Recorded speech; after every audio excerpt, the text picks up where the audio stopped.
Good evening, everyone. It's 3 minutes to 6 p.m. I'm a stickler for time. We are early, but I am so pleased to welcome you all to the very first episode of Navigating Health Services Moving Beyond Pink, our series on breast cancer awareness and support. It is my pleasure to welcome you here this evening. And I just want to tell you a little bit about us at Navigating Health Services. We are dedicated to bridging the gap and creating pathways to quality healthcare. What does that mean? For us, it means to find ways to improve health literacy and education for those who access the system, right? Because if we're not educated and empowered through education about our bodies and our healthcare system, how are we going to use it to best serve us? So that's one of the things that we aim to do, and programs such as this assist us to enlighten and empower and educate individuals so that we can meet that goal, right? So I want to welcome you this evening. This program is designed to create what I would call a safe virtual support space. So feel free to ask your question of our panelists. They are here to share their stories. They are here to probably assist you with something that you may have been thinking about, whether for yourself or for your family member or friend. And so I didn't even tell you who I am, did I? My name is Patrice Dwyer, and I'm pleased to be here. I'm a cancer coach, lymphedema therapist, patient navigator, woman of all trades. And so I'm so excited about this series. When I first thought about moving beyond pink, the idea I had was actually to have a group of persons gather to go walking somewhere. I thought in my mind here in Jamaica in Hope Gardens, we would move, as in actually have physical exercise, walk, and then stop and have conversations like we're about to have this evening.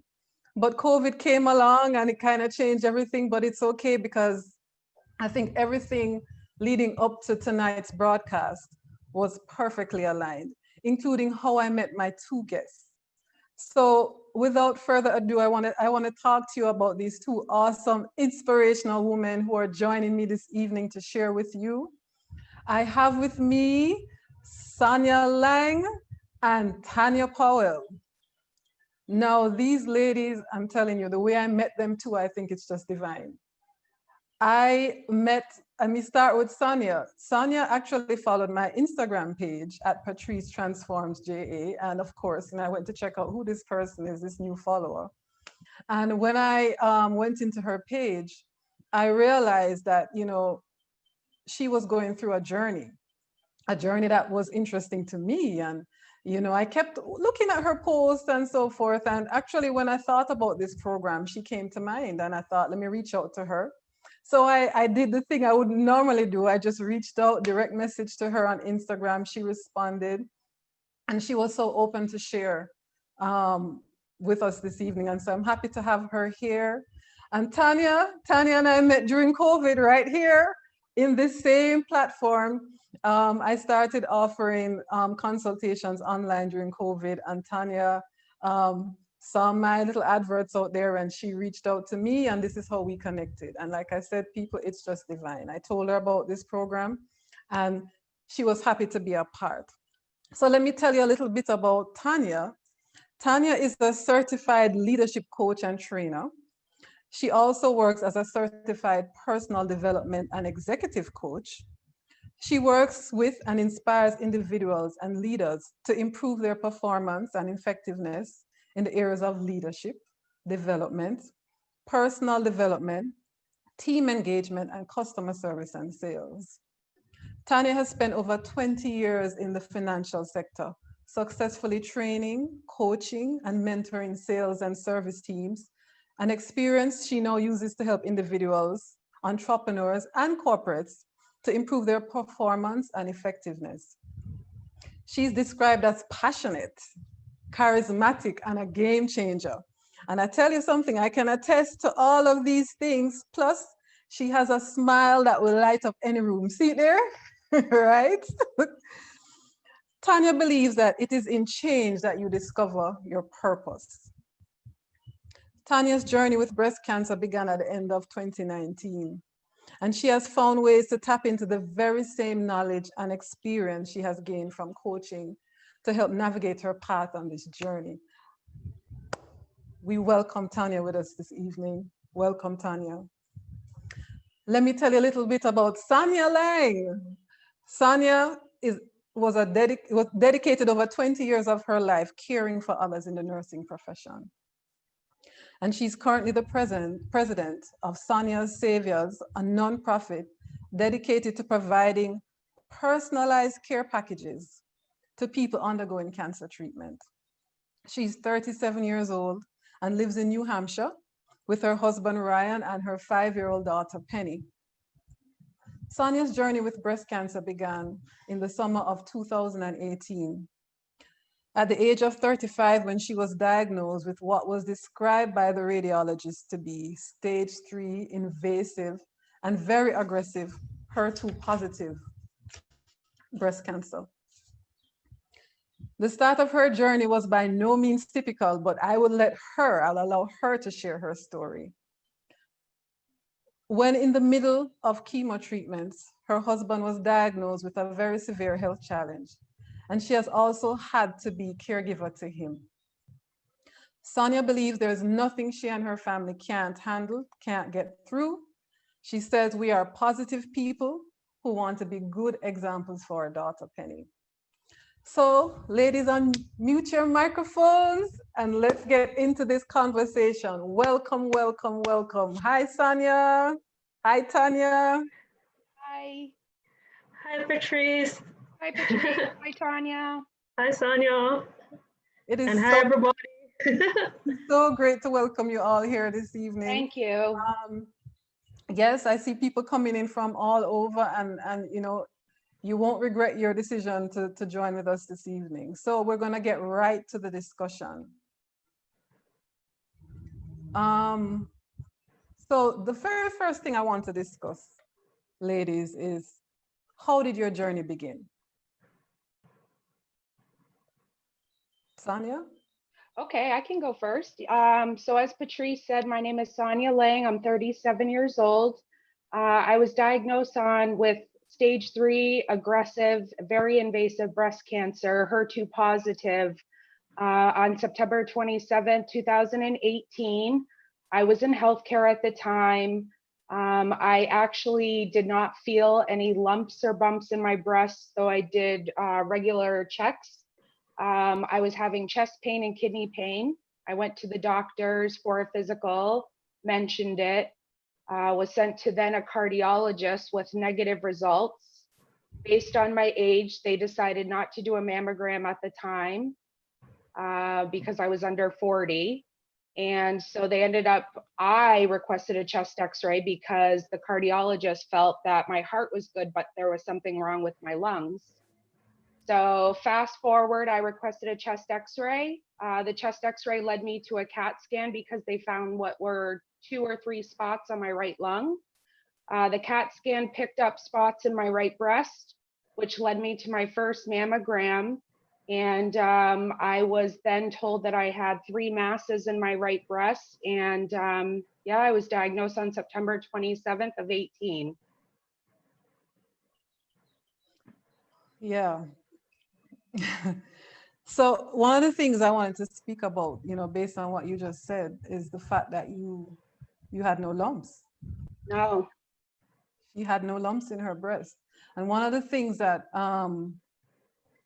we talk about a lot is going to get a mammogram and the importance of getting a mammogram.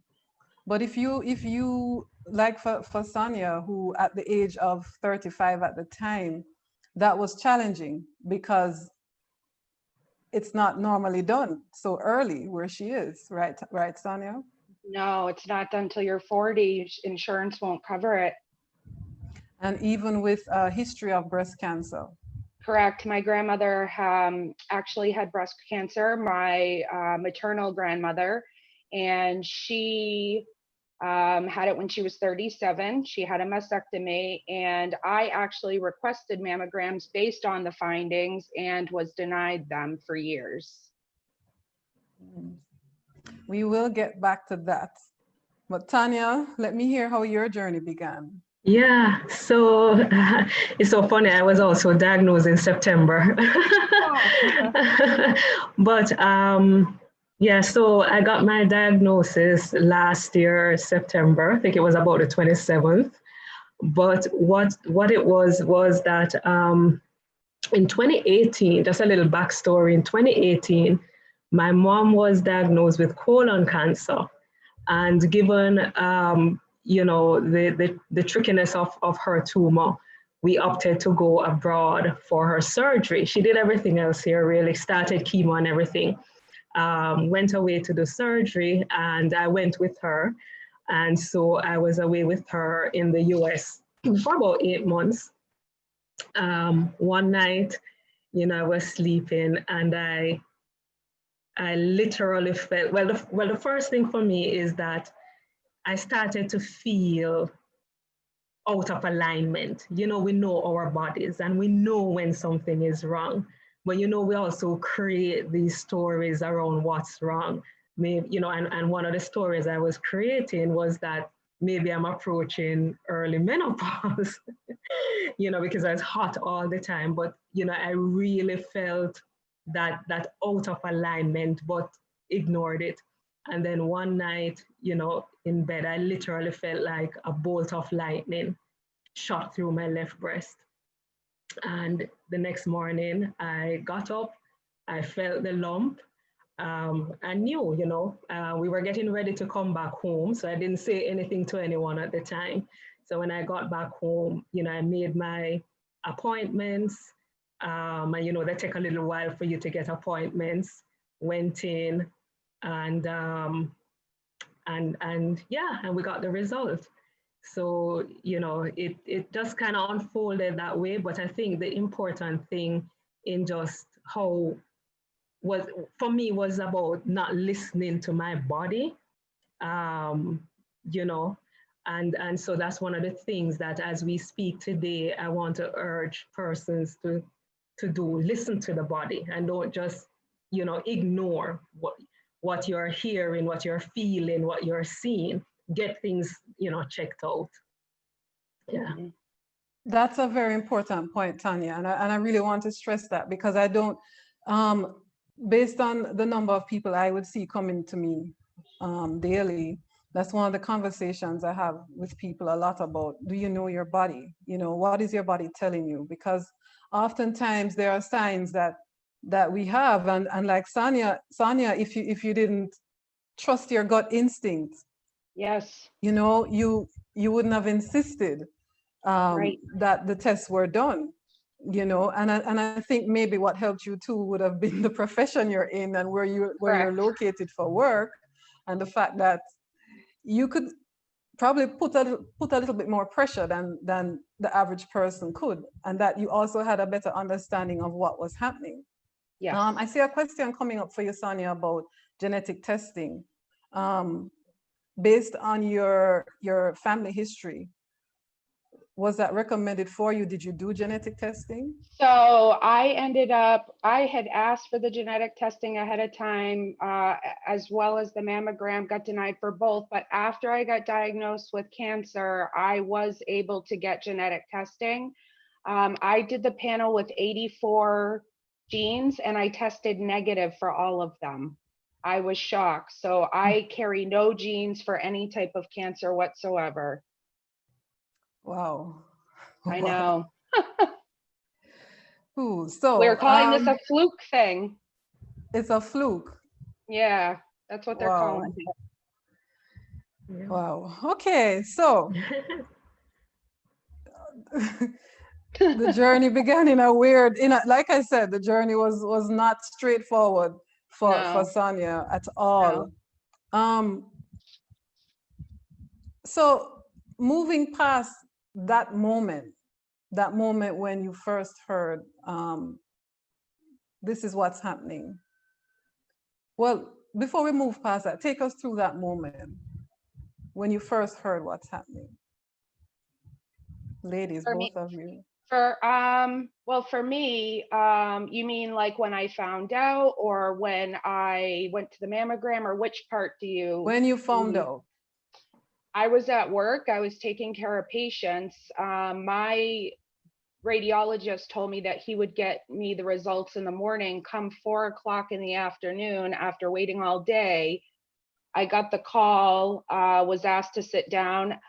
Most people would say, you know, I would not want to hear that news over the phone, but when you're taking care of patients and you had to work, I really didn't have a choice at the time. I couldn't have been around a better group of people though. I was around doctors, nurses, all my friends at work. So I sat down and the radiologist said, I'm really sorry, Sonia, but all of the masses came back positive and we need to start you on chemo as soon as possible. It's extremely aggressive.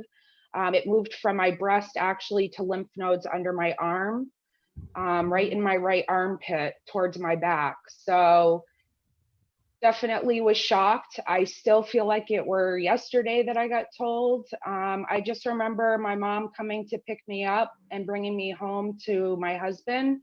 A nurse grabbed my cell phone because I could barely breathe at the time. It was also my best friend's birthday. And she grabbed my phone and just dialed the last number in my call log, and it was my mom. And my mom came in to get me. And to be honest, I don't remember the drive home with my mom. I do remember my dad having to tell my sister and then me telling Ryan that night. That's really all. I was in shock, definitely in shock. Yeah. Yeah. Tanya, I would imagine you were probably in shock too. Actually, I this is going to sound really strange, but I was not. You know, I went to do my mammogram. I remember it was a Sunday, and I could tell. I mean, we're dealing with persons who see these things every day and know what they're looking at, right?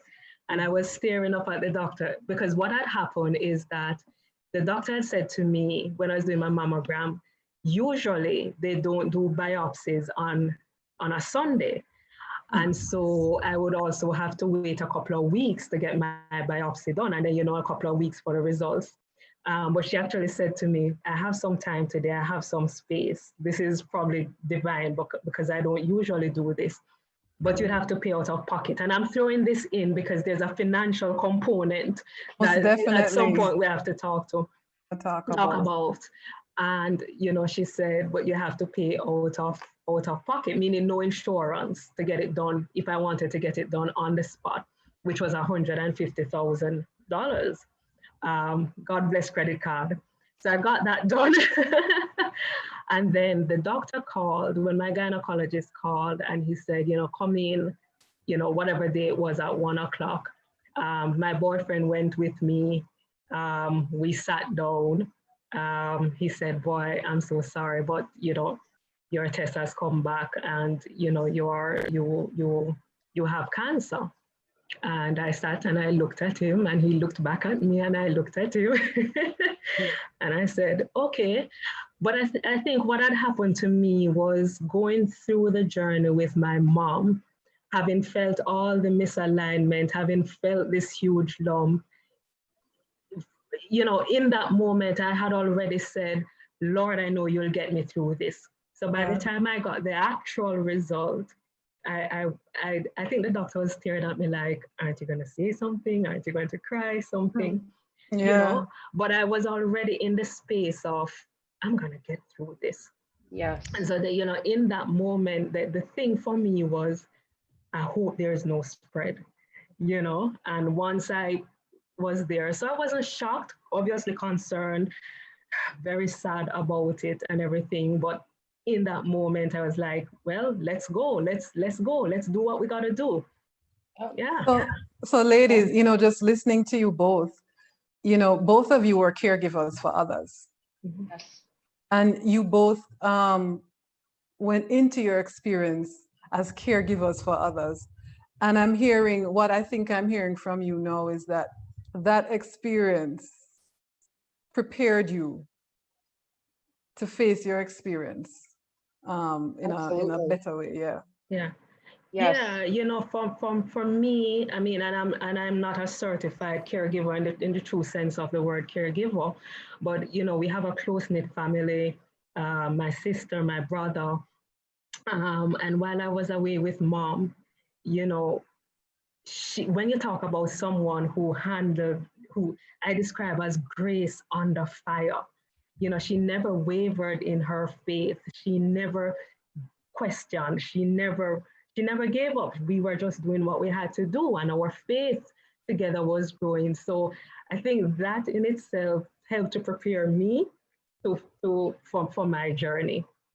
Yes, and my Okay. motto too also is everything, you know, we're only given what we can handle. And I feel like my experience on this journey has made me a much better person in many ways. I can only find lately the good in it. It's really branched me out to meet people, which we'll talk about. And for me, though, I think that I was given cancer so that I can help others. That's how I look at this whole journey. I really do.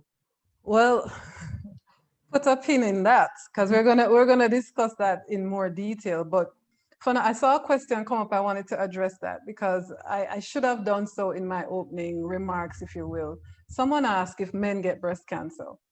Oh, And yes. there is a reason I specifically have not spoken about just women only on the flyer, everything, because one of the things that we seem to forget, which is why I feel also this moving beyond pink and what pink represents is important because I'm not sure men feel a part of that. And there are men who have been affected by breast cancer, right?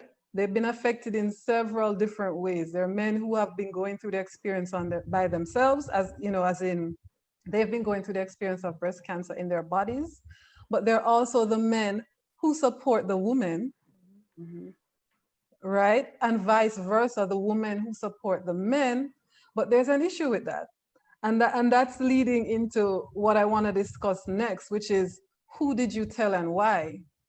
Because yes, men have breast cancer. Personally, in my 14 years of working with persons with cancer, I've only seen 2 men with breast cancer. And what they shared with me, it really stuck with me because we don't listen to their stories and the things that they are feeling with regards to getting a diagnosis like this, especially when it's usually associated with women. Right. You know, so I wanted to, ladies, let's talk about who did you tell and why, and if you chose to tell. I actually chose to tell first, I told my immediate family. So I told Ryan, my husband. My daughter Penny was 3 at the time. So that's a whole nother topic as far as telling your little ones. But I told my mom, my dad, and eventually I ended up raising or putting together a team for the American Strides, the American Breast Care Cancer Association. And in 2 weeks, this is what really helped me stay positive. Was in 2 weeks, I was able to get 70 walkers on the team, and we raised $4,000. So that really helped open my journey, and it really set me for a good path. Yeah, Yeah. and yeah, similarly, I mean, I initially, like I said, my boyfriend was with me when I got the confirmation, but I told my immediate family, my mom, my sister, my brother.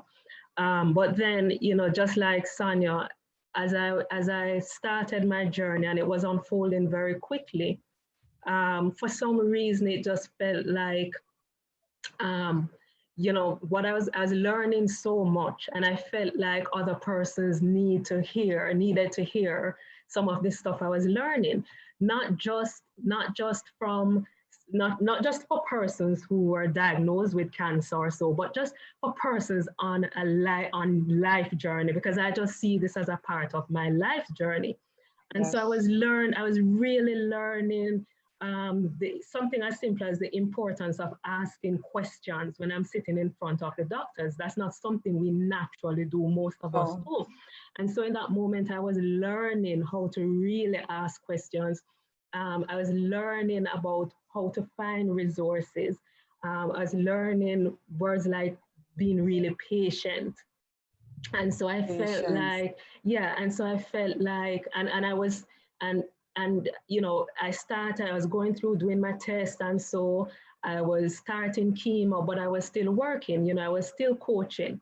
And I remember at the time I was coaching, you know, a large group, and it was a group of 99% men. But there were so many lessons as I was coaching that you know, came up for me, that I was learning on this journey that you know, just fit in with whatever was going on. And so I decided I was going to share, you know, and so I just opened up and just started sharing in a public space, not from the space of telling my story. And I saw somebody, I think somebody put it in the chat about, oh Lord, the stories. I know, right? But not from the place of sharing, oh my gosh, this is my diagnosis and da, da, da, da, but really from a place of, you know, guys, I'm on this journey and I have obstacles, and here are some of the things I'm learning, and here are some I'm navigating. Yes. Because I didn't even realize that it was perhaps my third post on social media that I actually used the words breast cancer, but I was speaking about it before, you know. So the choice to share, you know, and for me, people really ask why, and I said, well, you know, it is such a personal thing to share or not to share, and I'm okay with that. You know, and the thing I would say for persons is that, you know, if you don't want to share, that's fine, but just ensure that that decision is made from a place that serves you. You know what I mean? So if you decide not to share because you may be feeling embarrassed or, you know, something like that, I don't know that that serves you. But if you decide not to share from a space of, you know what, I want to protect us, because when you go out and you share, you know, you get a lot comes back at you, you know, including, you know, I don't mean to scare you, but I had an aunt who, and so, you know, and so if you decide to share from a space of protecting, from a space of trying to keep your environment positive and one that is spoken of in love and life, then, you know, then that's absolutely fine. That's absolutely fine, you know. I'm glad you said it like that, Tanya, because I think always the way we feel about the situation is going to impact how others feel when they come into our space. Because I'm glad you mentioned that, because I mentioned to you, you know, when you shared the flyer on Facebook, and the comments started coming in, and there were people who had no idea you'd been through this experience. And I think this is typical of a lot of people. We don't know what to say. Right. Mm-hmm.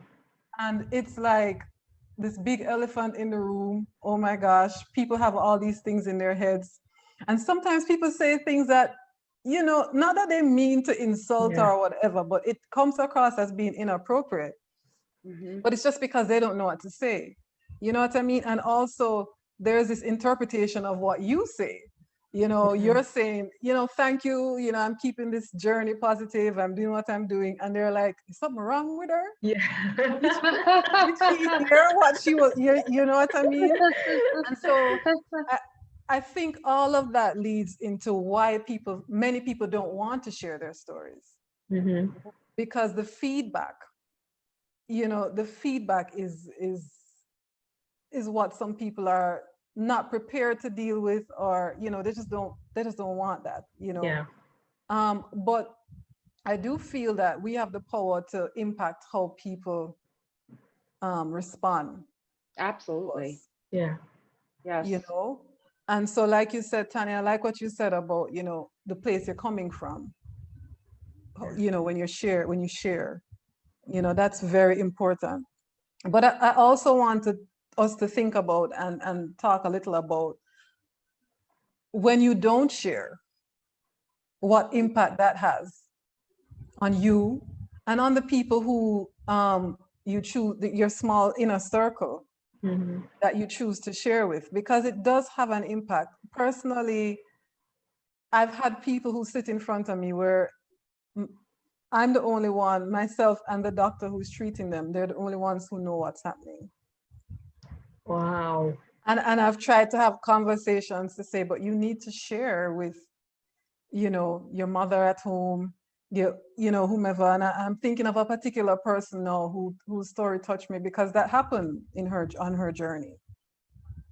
And it didn't end the way it could have ended if, she had the kind of support that if she just felt comfortable enough. But her thing was, I don't want anybody to feel sorry for me. Yeah. No pity from anybody, Patrice. Yeah. And I get that too. But then it also impacts your loved ones, because when they just suddenly hear something and they're like, I don't understand. Didn't you trust me enough to share with me? Didn't you feel like I would support you? You know what I mean? Or who is going to support me as I keep your secret? Yes. Yeah, I mean, I try to put myself in that. I try to make the roles reverse, and I try to put myself on the other side. Say, if my sister, got diagnosed with it, and I hadn't have gotten diagnosed with cancer, how I would feel if she had hid something like that from me. I think I would have been really sad, just because I want to be there to support her.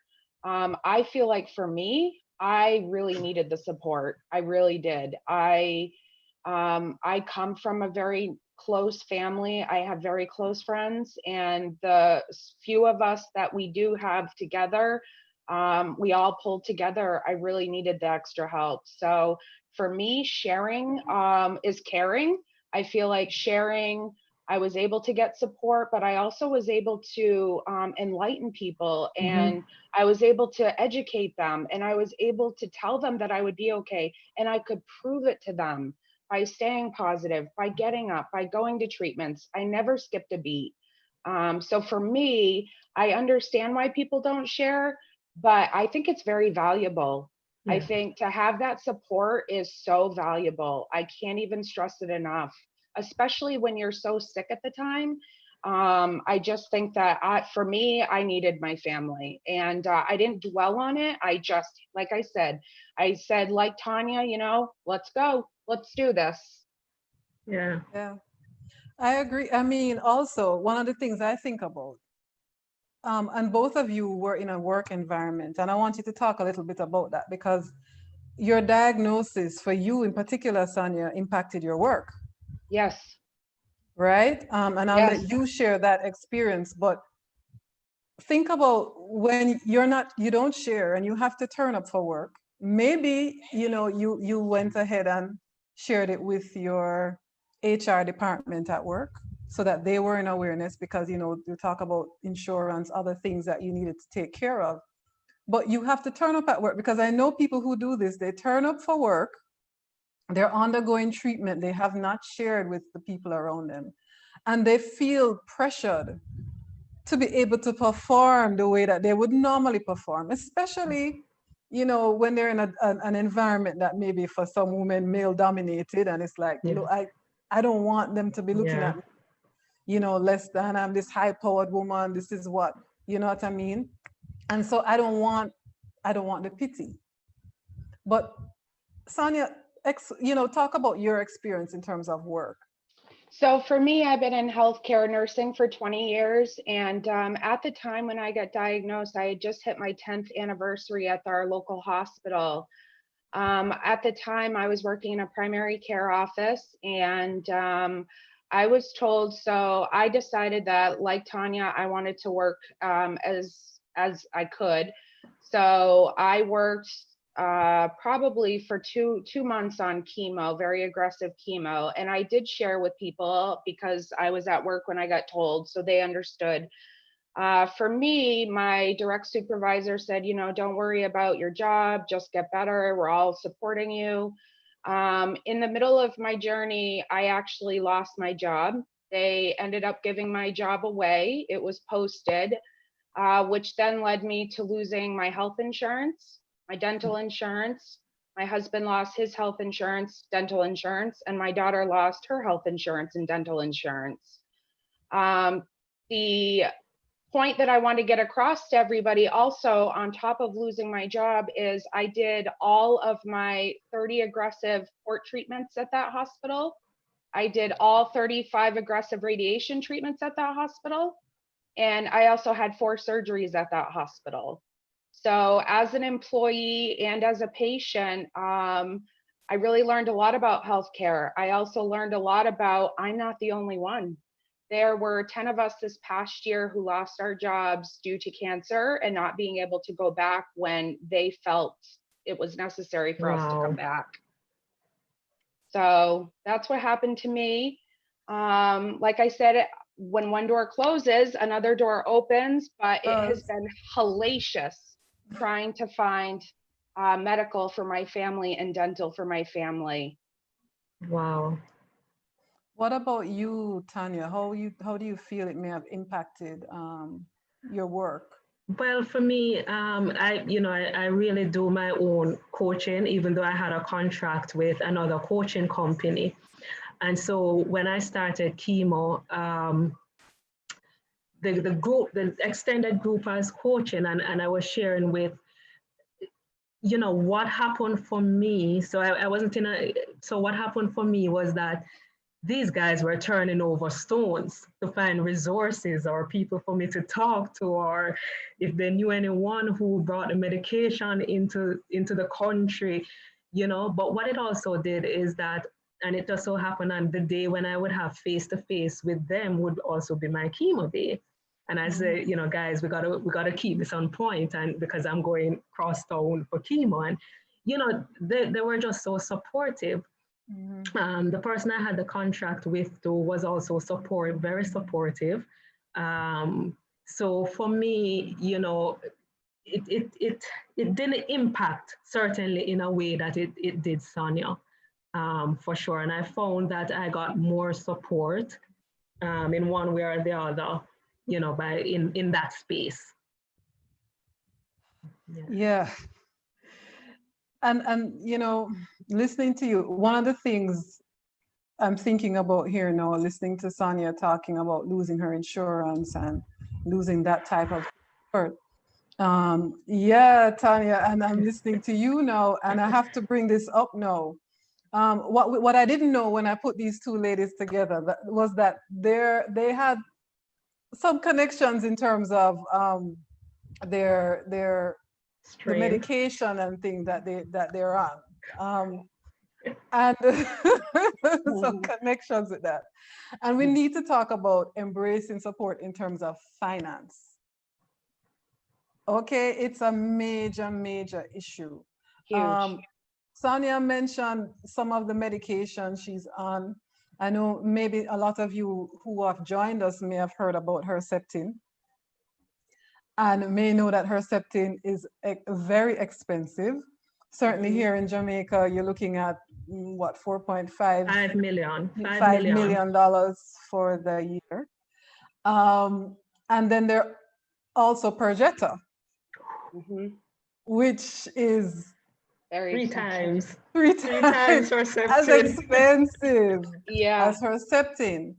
And one of the things, and I let the ladies talk about that and how they've been able to figure out, a solution to that. But think about what it means when you don't share and you sit there and there's this financial burden on top of everything else. How am I going to get through this?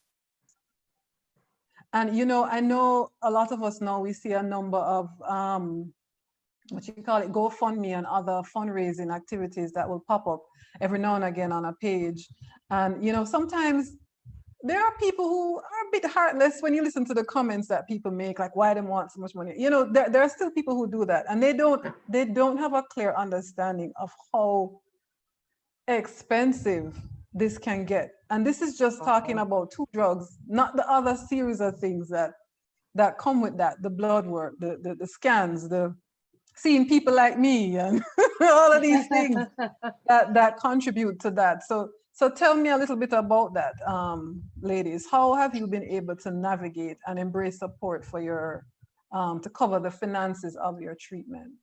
Well, for me, losing my health insurance was extremely hard because, as you had mentioned, which we'll talk about, I think, later, my husband was experiencing a traumatic neck injury. So for him to lose his health insurance on my plan at my job, and for me to lose mine in the mix of my chemos was awful.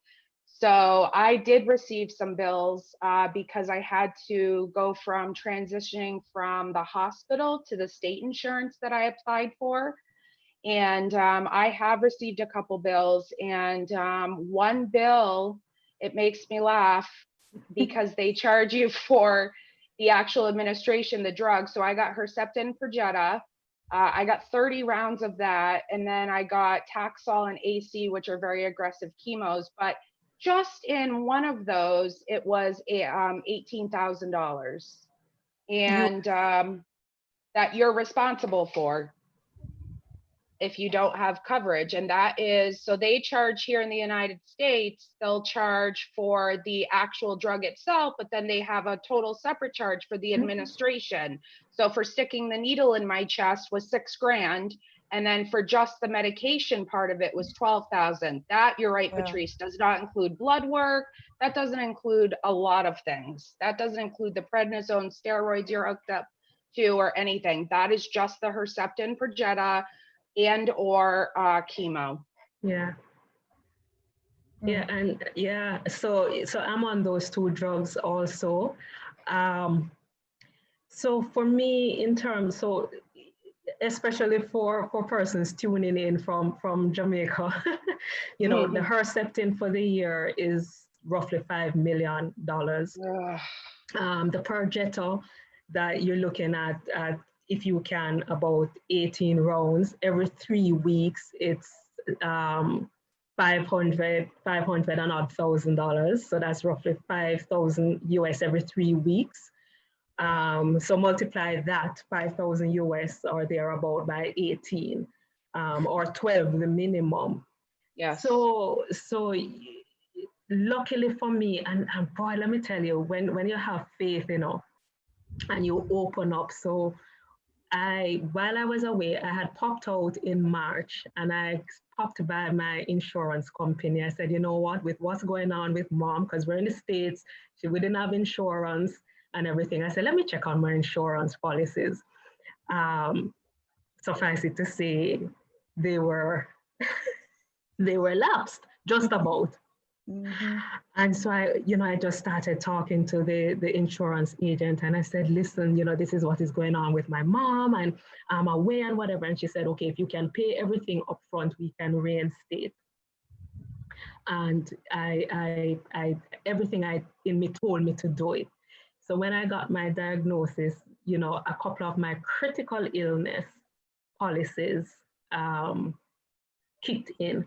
So I got that. So, you know, the point for me, you know, and I had these critical illness plans from I was working way back when. You know, I hear a lot of persons open up insurance policies, and then they allow them to lapse, and then they say, oh, nothing is going to happen, or, you know, that sort of a thing. Number one, if you're on this call, tell your loved ones for you, look at your insurance policies. Yes. Please do. The other thing was that even though I wasn't working in corporate anymore or with a company, I took out my own health insurance. So I was paying that. So, you know, we're looking at something as simple as when you're doing your CT scans, your bone scans, your blood tests. I mean, to get the board put in is $100,000. Yes. It's $50,000. It's $80,000. Yep. You know, and so that was one source for me. The other source, which helps because everything helps, because I had opened up to family members were willing to say, boy, I don't have a lot, but here is, here's a little change. And, when one family member can give you something and it helps you to pay for a blood test, it helps, and then the other thing was that, fortunately for me, I had some savings. But I'm gonna laugh when I say this, but I can tell you by the time I'm done with Herceptin and Projector, the savings are done. Yes. But I'll have health. So once you have health, you have wealth, right? And that's the plan. So it was those three things for me. And you touched on something when you talk about GoFundMe. I would see these figures and I would say, whoa, but I wouldn't have imagined that even if I got a diagnosis, I'd be looking at a cool $20 million, kind of a thing. So we have to start. And Patrice, and I know, it's so funny, even as I'm going through, I find myself having discussions with even nurses who don't have the health insurance, who don't have critical illnesses. And I said, but you see these things every day, so help me to understand why you wouldn't. And she said, well, I think my employer should. I said, but if they don't, and if something happens, because you see the power of health insurance kicking in to help, so it's some interesting conversations that I really want to say that I think, you opening up the space to really start throwing stuff out there for us to talk about is going to be interesting. But the financial part of it, for sure. Yeah, I actually too, I had quite a few friends and family pull together like Tanya, and it wasn't even to embrace what I was going to be going through for the cost of my treatments, but it was to keep my house. I own my house and vehicles, and when I got diagnosed with cancer, I was going into the winter time, so we had to pay for our heating and fuel and food, and and we had a 3-year-old at the time. So for me, some of my friends at work, they did a fundraiser for us, which allowed a couple mortgage payments to be paid. We have a couple best friends of ours who came together and helped us. Without the support and without me sharing my journey with these friends and family of mine, I would have definitely lost my house. I definitely would have lost my vehicle. I definitely would have lost a lot. But because everybody pulled together for us and we stayed strong and positive, we are still in our home to this day. Well, that's there are so many reasons why sharing can be beneficial. But I wanted to find out from you ladies, do you feel though that you were ready to embrace support? Oh boy, that's a hard question, Patrice. I actually had a hard time in the beginning for myself. I let my pride get the best of me. And now when I'm talking to friends who are going through the journey, I just tell them my experience. So for me, I wish that I wouldn't have still tried to be that caregiver full-fledged, meaning going to work and putting my all. Had I known that I was going to lose my job, I would have definitely taken the time off. But for me, I definitely feel like, asking for help with like house cleaning, groceries. I had family like my mom and dad and sister insisting on doing those things, but I couldn't say yes in the beginning. And it actually took me getting extremely ill on the medications to accepting help. So I was open to sharing my journey, but I was not good about accepting help. I see a question here. How do we guide our loved ones to best support us? And I think you have to be able to be ready to embrace it first, to be able to guide them how to support you. Because if you're not open to embracing, and I get the fact that as caregivers, I myself too, I admit that I do struggle with that as well as a caregiver by nature. It's not always easy to open up and say, boy, I need some help. You know what I mean? Because you don't want to be necessarily looked at as, I don't know, being weak or Yeah, also there's a sense of, I can't believe I'm in this space, Mm-hmm. that I have to be asking somebody to do this for me. absolutely. Yeah. You know, Yeah. so yeah, Yeah. go ahead, You know, Tom. in I'm not seeing the question, but you know, in the beginning for me also, it was you know, when you think you're fiercely independent and strong and that sort of a thing. And listen, my family, my boyfriend, they would do anything for me. That's not even the issue or the question. But immediately it became for me, I have been the one to take care of. I've been the one to hold this together. I've been the one to Yes. so and so. So it felt a little way. And initially I was like, boy, I have to remain strong. And, you know, but then as I started going through, and, you know, at the get-go, my boyfriend said, listen, I'm captain of Team Tanya. and, and so it became a little easier. But to, you know, how do we best guide our loved ones to best support us? For me, um, you know, just sharing and saying, sometimes I would say, especially to my boyfriend, because we live together, I say, listen, it's not every time I can explain what's going on with me. So forgive me if sometimes I get a little quiet, or so. And we had a discussion at the beginning, you know, I don't know what this is going to look like. I don't know how this is going to pan out. And so sometimes we are together and it's very quiet, but you know, we go to bed and he'll hold my hand until I fall asleep. No words exchanged. There are times now when he may see me just sitting and going off, and he just simply calls my name to bring me back out of a rabbit hole. So to me, Christine, you know, the best way is be open with what you're feeling, what you're going through. Let them know that, you know, it's not every day that I'm going to be, you know, all sunshine and bubbly, even though we are trying to be as positive as we can, and be vulnerable. Be vulnerable. If we try to keep being tough and strong, it's going to be that much difficult for us. It's going to be that much difficult for them. And I have found that just opening up to those that we love makes such a huge difference. Just communicate. Just communicate. Yeah, Communication's everything, Tanya. communication You're is absolutely key. right. It's key. And we talk about strength, but there is strength in allowing others to help you. Help you. And we have to remember that, you know, there is strength in that. We have a lot of questions coming in. There was a comment earlier about some not wanting to tell at work for fear of discrimination.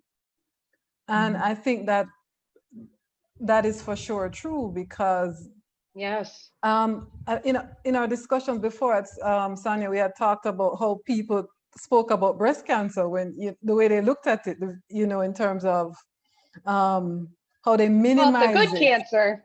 Yes, it's a good cancer. That's what I Sonia got was told. telling me that story, everyone, and I was just like, Whew. okay. So share with us what were some of the things that were said to you? A couple things. I think people, Patrice put it perfectly. I think people just don't understand what to say. I think that it's an awkward moment for them and they want the best for you when you tell them. But I had actually had a couple people say, oh, I'm so sad to hear that you have cancer, but I'm glad that you have the good cancer. A lot of people feel like because there's so much talk about breast cancer, because there are so many, quote, funds that are raised, that there are good treatments out there for breast cancer, that this is the good cancer. I have spread the word that there is no such thing as good cancer. And the kind of cancer that I had was extremely tough, and the treatment is extremely hard. And yeah, that's kind of what I had from a few people. I have a question here. Sorry, me navigating all of these things here. No, You're doing good, um, Patrice. I am a psychiatric mental health nurse practitioner. She's curious what age group we're in. Well, we said the age group for Sonia. Sonia is 37. And I'm 46. Tanya is 46. She wanted to know which health insurance company, I guess this is for you mainly, Tanya, you think is the best in terms of coverage for cancer?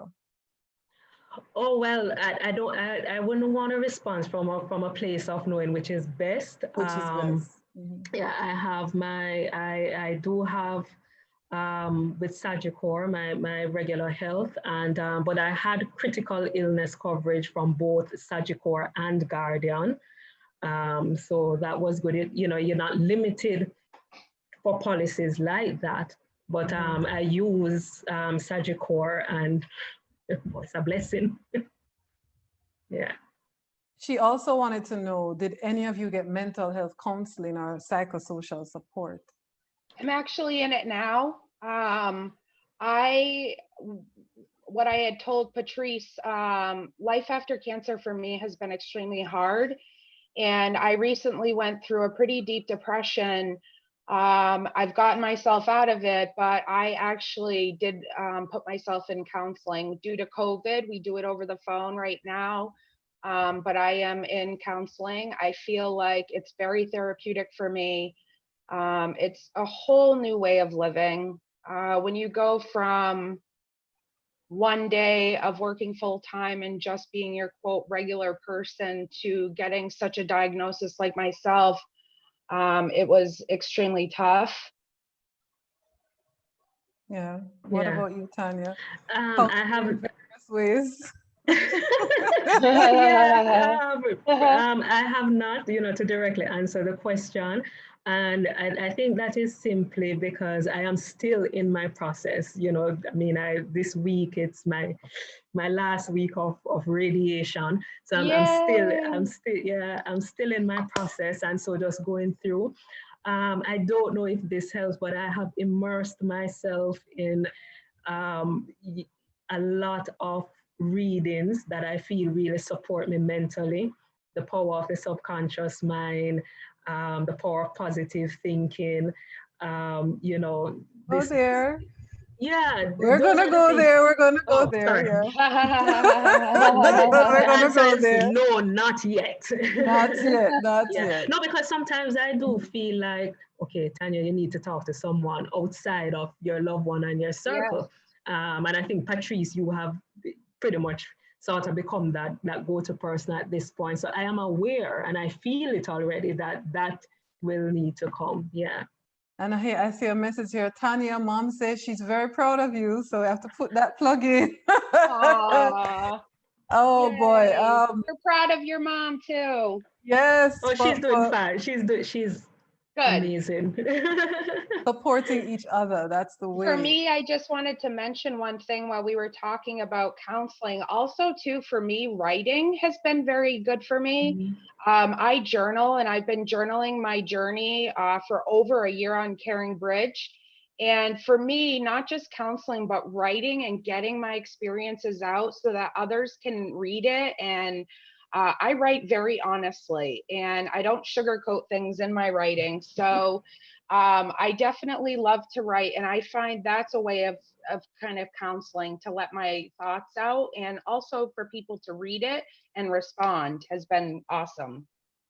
I'm glad you brought that up, because I was coming to this question, which is, what did you tell you when this journey began? That I could do it.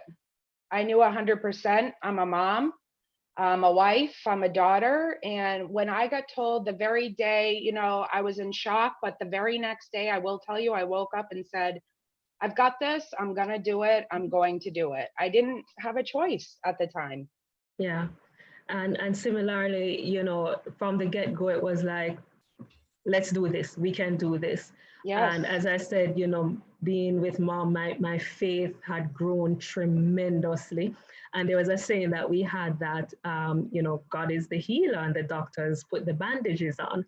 So from the get-go, that was the focus. And I just told myself, we'll get through this. There have been days, so it's not all like that. There have been days when we sort of question, oh my gosh, why? Yeah. How did this happen? What does this mean? But because I'm so focused on getting through, those are more like fleeting thoughts for me. So from Yes, the me too. get-go, we can do this. Yes. I think it's critical to examine that for most people. What are you telling yourself? Because there are some who, maybe just telling themselves that this isn't happening. I don't want to talk about it. I don't want to know. I'll just let the doctors do what they're doing. I don't need to know any details. I don't want to know. I've heard a lot of that. And sad to say, still, no, there are still people who are turning up um, in situations that are not good because they've not shared with a soul. And when they turn up, and they turn up in the healthcare system, they're in an advanced state, and it's challenging to work with them and to deal with what's happening, because they just decided that I'm not dealing with this. I can't say anything, or I don't want to say anything.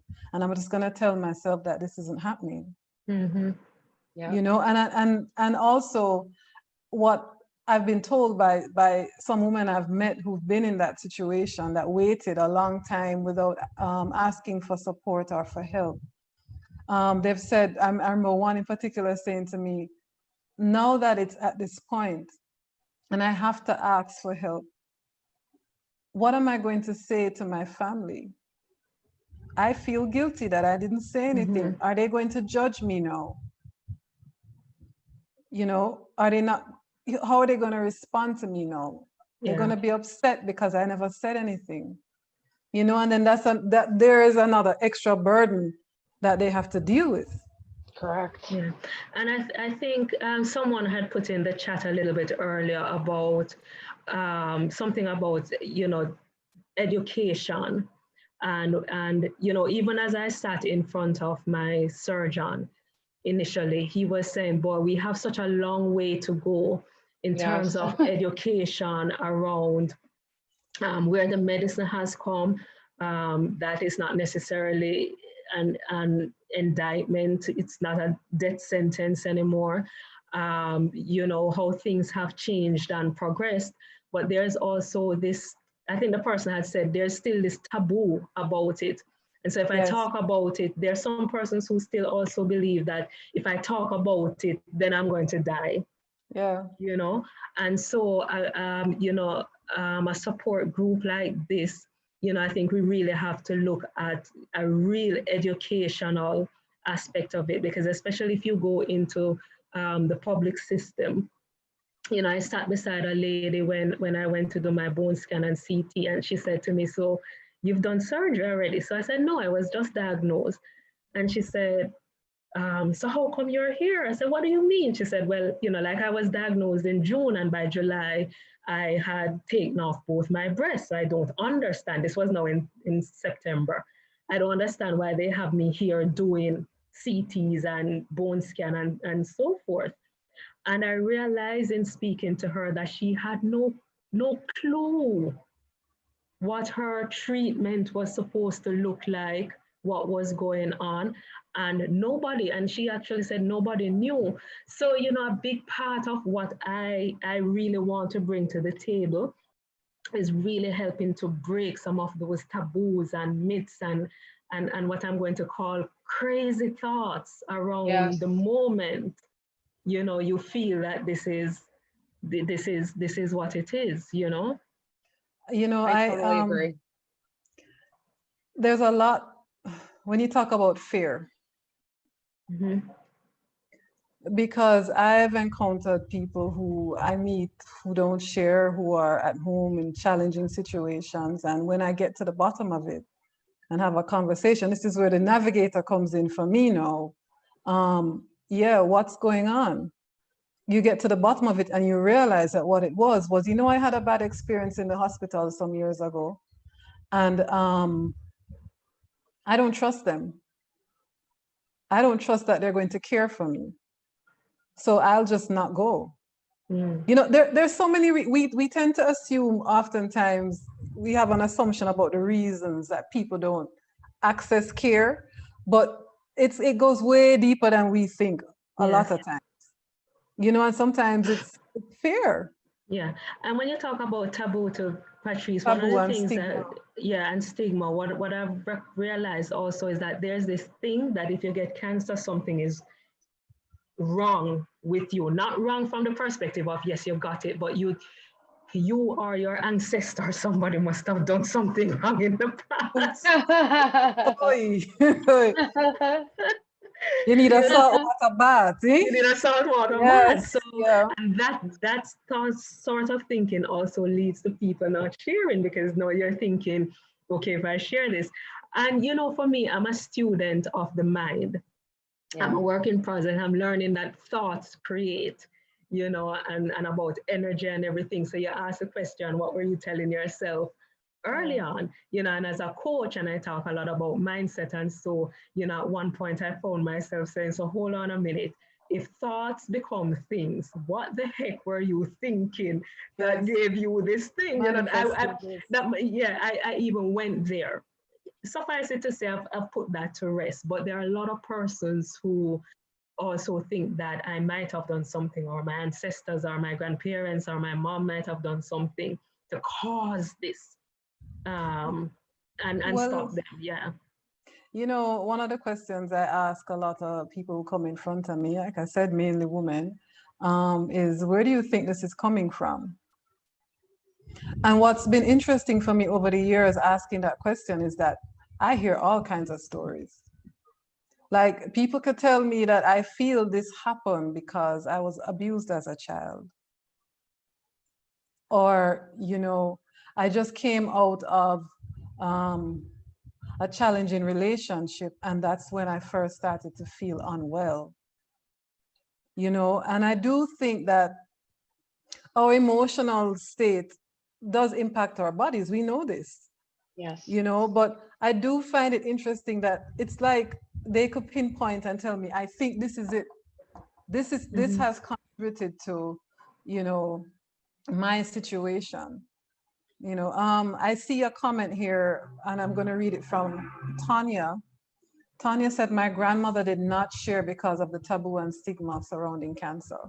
She passed, and I felt I could have gotten her the care she needed. That's the impact too of not sharing, because your loved ones who, you know, ultimately our loved ones generally want to be there for us. They want to give us the support, love, and care that we need, even when we don't think that they do. And we would do the same for them. And we would do the same for them, you know? And so, oh, that's from Diane, sorry. she was saying that, you know, but it's difficult. And then there's guilt too that your loved one carries.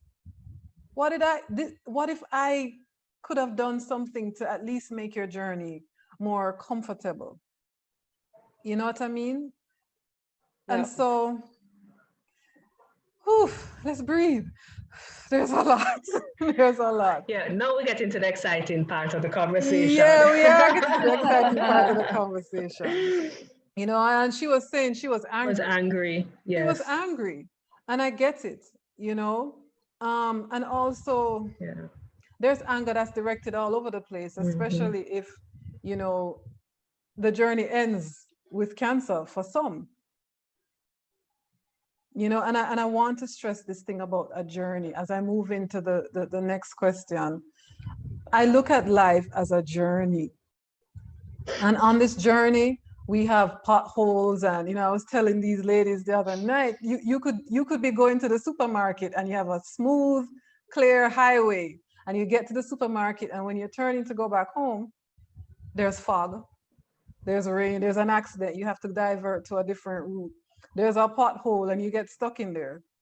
And I think some of these health challenges that we have, including cancer, for some, it's like going in a pothole. Now, you get in that pothole and you can either decide, listen, I'm not staying here. There is a way to get out of this pothole, and I'm going to find a way, and I'm going to dig, do whatever I have to do. And then there's some people who get in the pothole and they're like, you know what? I think I can kind of stay here for a while. it's serving me right now. It's giving me something. Or I'm not sure I can get out of this pothole, but I don't know how to tell people. I don't know if I can get out of this pothole. And so since I'm here and I'm not sure, I'm going to create a little oasis in the pothole. And I'm going to stay here until I figure out how to come out of it. You know, I met a lady once. She came to see me and she said to me, cancer was a blessing for me. It's a blessing. And I said to her, how do you mean? She said, because if I did not get diagnosed with breast cancer, Patrice, I would never have stopped to smell the roses. Mm-hmm. I was just running and running and running. And it's like, I couldn't stop until my body said, you have to stop. And she said, it's been a blessing. I've been able to, I quit my job. I've been able to look at my life in a different way. You know what I mean? So that leads me to asking you ladies, how has this journey with breast cancer positively impacted your life? This journey for me has been a blessing in disguise. It has made me be more of an advocate for myself. Mm-hmm. It has pushed me to be more of an advocate for others.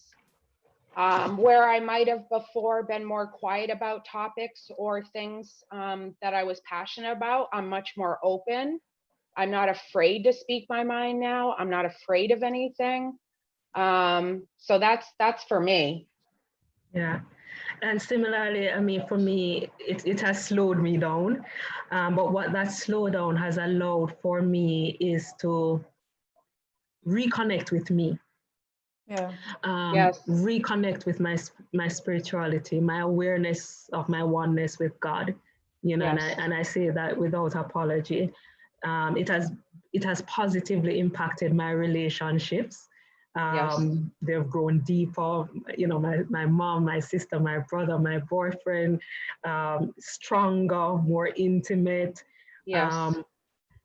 This journey has allowed me to release 30 pounds that I was trying to do for the last. I'm still working on it, girl. I didn't have a choice. It just happened. But really, you know, just practicing better self-care. Yes. I feel more Self-love. empowered really about life. You know, last week I was at the hospital doing, you know, physio and treatment, and I was walking and I was like, oh my God, I feel so good. I feel so alive. I can't remember when last I really felt so good. And so it has slowed me down to be more intentional about everything, what I listen to, what I'm putting in my body, you know, the words that are coming out of my mouth, you know, if it's not speak, it has to speak life. A connection with people, relationships that I'm building.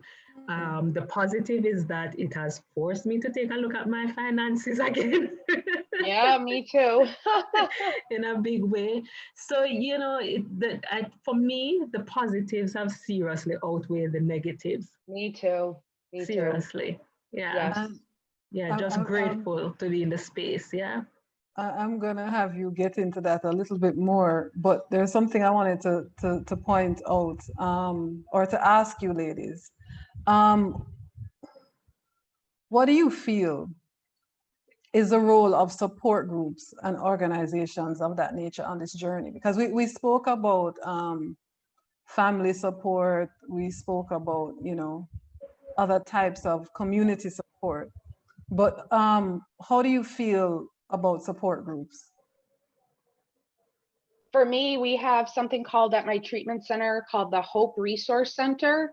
And in that resource center, you know, there are many people who are qualified in the cancer care to help us with, you know, anywhere from giving us gas cards to get to treatment, anywhere from getting us grocery cards to help us with groceries. There's social workers. There was somebody there to help me when I lost my hair, obtain a wig. So for me, the Hope Resource Center at the Payson Center here in New Hampshire was tremendous support. They really were. I couldn't say enough good things about them. Yeah. Uh-huh. Yeah, I mean, support groups, you have support groups and you have support groups, right? And I think, I mean, I have not, this is really the extent of a support group that I've been involved with so far. But for me, your support groups should be groups that are educating. So even Right. as I've started to share and persons have messaged me privately to say, boy, or called me to say they were recently diagnosed. And, I say, if you don't mind my asking, what strain do you have? What type do you have? People don't know. That, Right. That's so that sort of a important. thing. Yeah. And especially when I spoke, now I'm not saying that the doctors didn't share, because when you sit in front of the doctor and they're telling you a lot of stuff, Yes. things can get lost in that initial conversation. So I'm not saying that she wasn't told. And so support groups should be able to can support you in that way, help you to really understand your diagnosis. Doctors do what doctors do, and they're moving. Can a support group help you to slow down, to understand? So when I say I'm HER2 positive and why I have to take Herceptin and Perjeta and hormone tablets and whatever, how we should be able to help persons to really understand that. And So that's educating for me. I And think, go ahead, Tanya, finish. yeah, and to empower, like this kind of conversation. How are we helping to empower each other? Now, when persons call me, I don't walk them through my story. I ask them, how can I support you? You are free to ask me any question you want, but and I can share my resources. So I share the books I'm reading. I made the disclaimer, I'm not a doctor, I'm not a nutritionist, but I'll share that, I take X supplement and I think it helped me with nausea. And then the Mhm. other Yes, thing I is do to the equip. same. Yeah. The Yep. other thing is to help to equip. So like Sanya said, we're a little group of us and we're exchanging numbers for the persons Mm. who made the wigs and Yeah. Yeah, and I nonsense. wanted to Yeah, yeah.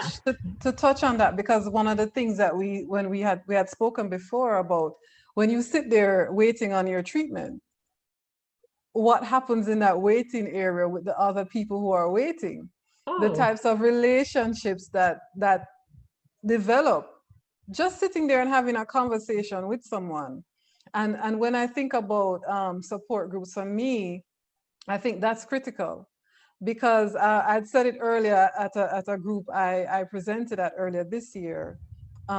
We had the same conversation about support, because I had asked the question in the room how many people knew what their breast cancer diagnosis was.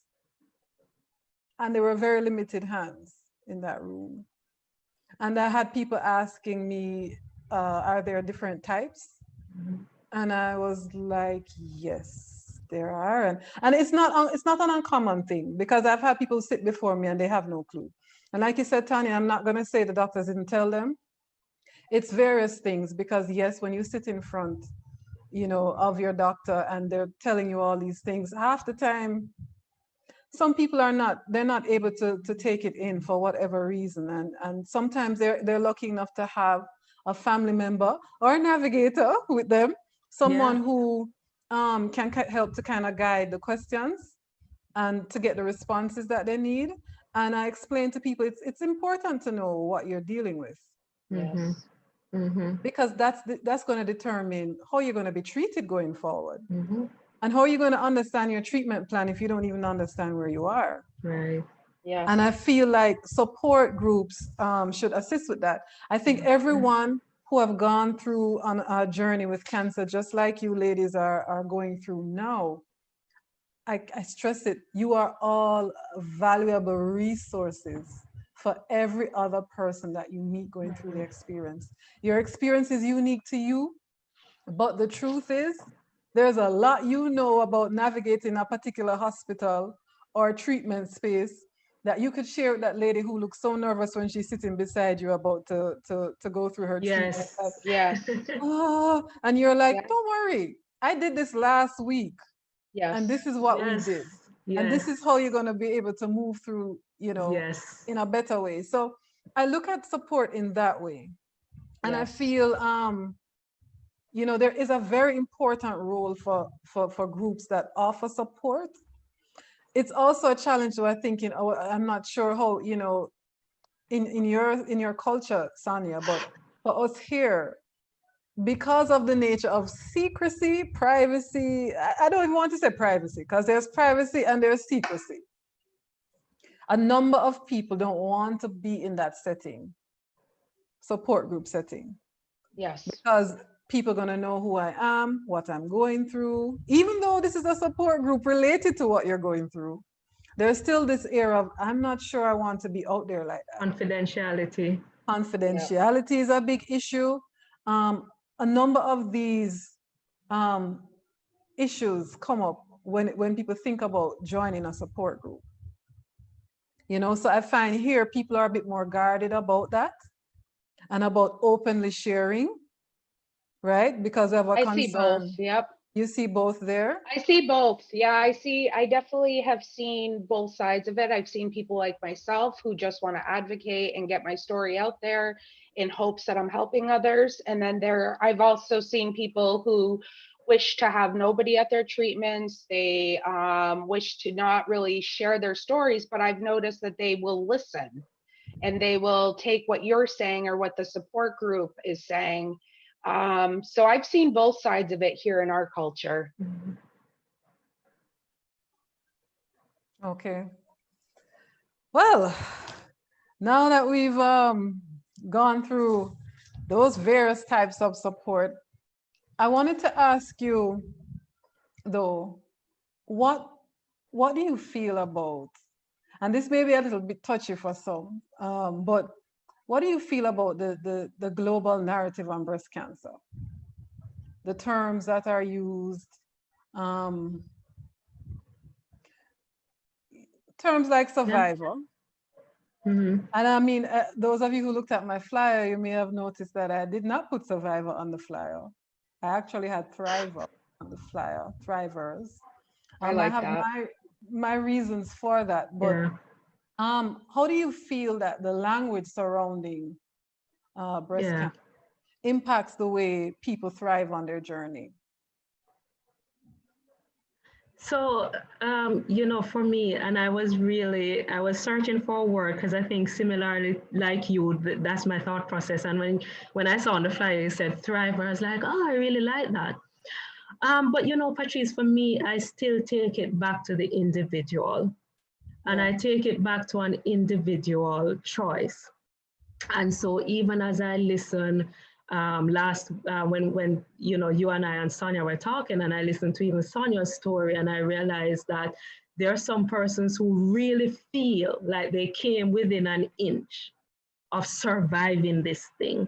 They came within an inch of saving their lives. And so they feel like they are a survivor. My thing about when you're using a term like that is make sure that it's empowering. So if you're saying I'm a survivor, I can do it, I'm strong, and I know I can get through anything because I got through this, then I'm fine with that. I don't necessarily identify with that term because from the get-go, I just felt like this is a part of my life's journey. This is just one blip on the screen for me. Right. And in fact, the years 2013 to 2016, I can sit on this call and I can say what was supposed to be a good time for me, gotten a promotion and, what that sort of a thing was actually a very horrid time for me. And emotionally, I think I was depressed time for me. And it was much, much harder navigating that than what I'm navigating now. Because now I know what I'm dealing with. So for me, I don't feel like I'm surviving and fighting this. Having said that, I'm very particular with my words also.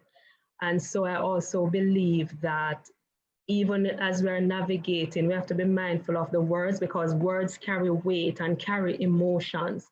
And so when you talk about being at war, if you're at war with something, there's going to be a winner, there's going to be a loser. 50-50.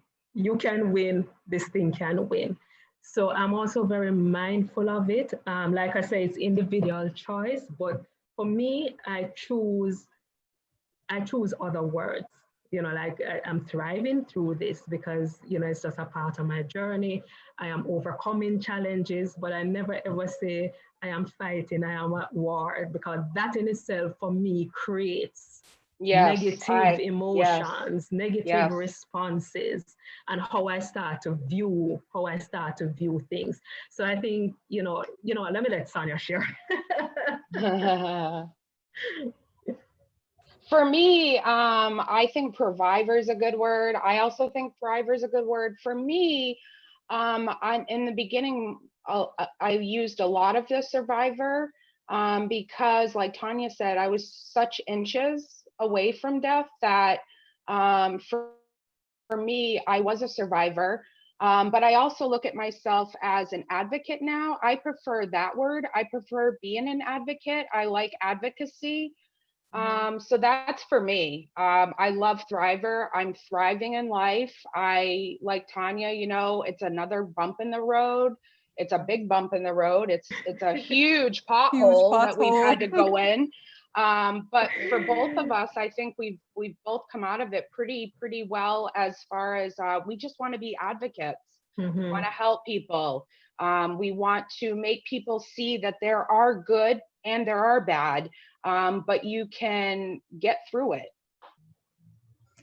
And that moves me right into the very topic, the very thing we're talking about, moving beyond pink, moving beyond this diagnosis. You guys have found ways in which to do that. And Sonia, I want you to talk about how you have been doing that. What have you been doing to move beyond pink? So for myself, I created a nonprofit organization. It's called Sonia Saviors, and that name came up when I came up with my team for that walk that I talked about earlier. I called my team because we had to come up with a name. I was the captain of my team, and I called it Sonia Saviors. And the reason why I called that is because I feel like all my friends, all my family that have participated in all of my journey have been my saviors.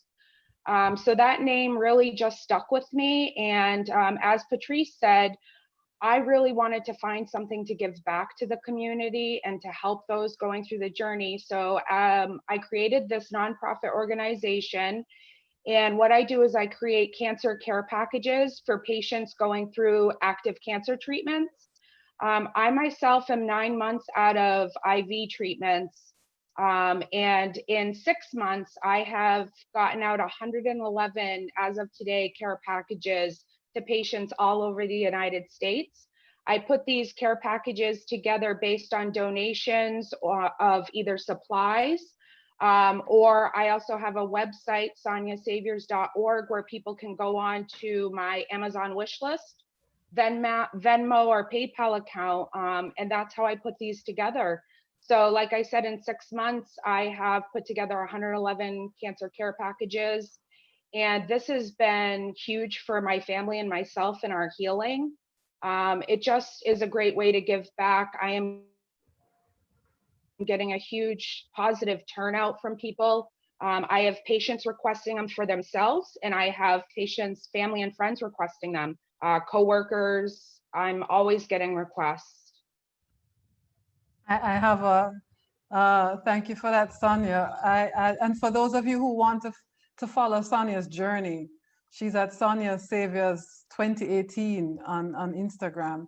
Yes. And I don't know if we realize how important it is to know that somebody cares, and what she's doing, to know that she's on her journey and she's sharing with someone else and showing them that, listen, I care about you. And that's what the care packages are all about. Yes. I care about you. I've been there, and this is how I can support you. Want to support you. So, I mean, it is really awesome what Sonia is doing. She has turned this experience that she's going through into such a positive space where she has been able to empower herself and empower others by giving what she knows how to do, being a caregiver. Still being a caregiver. Thank you. I have a message here on the chat from Janita, who is saying, "Oop, it's skipping on me. Oh my goodness. Oh goodness. I'm gonna come back to that. So in the meantime, Tanya, you share what the Right. So Beyond Pink mean for you. What are you yes. doing? So moving beyond pink for me, and of course, I mean, I'm still in the throes of treatment, still being IV'd and such delights. So I know I do have that responsibility to take care of me, get me to a certain point before Yes. I can delve out. But you know, just how I have started to structure my sharing and moving beyond pink for me, when you told me that, it was so important because I said in 3 years, in a year, I don't necessarily want to be known as, oh, there's a girl that had cancer.